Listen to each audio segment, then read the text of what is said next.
या तो वो नेकलेस चोरी का है या वाकई करीम भाई सादिया को धोखा दे रहे हैं और नसरीन ने मुश्किल से बचने के लिए नेकलेस अपना बताया।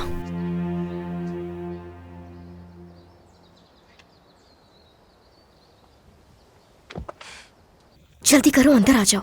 ठीक है। हुआ क्या है नसरीन? वो आतिफ आसपास ही घूम रहा है। वो इस गाड़ी को अपने हाथ से जाने नहीं देगा। तो मुझे इससे क्या? उसने मुझे अगवा करने की कोशिश की। जो हुआ अच्छा ही हुआ। कितना खूबसूरत घर है। खूबसूरत तो है, लेकिन अंदर से इतना कुछ खास नहीं है। बस ठीक है। अंदर से भी अच्छा ही होगा। मुझे दिखाओगी नहीं क्या? अभी तो नहीं, सादिया साहिबा अंदर है तो बाद में दिखाऊंगी। चलो आओ, चलकर बैठते हैं।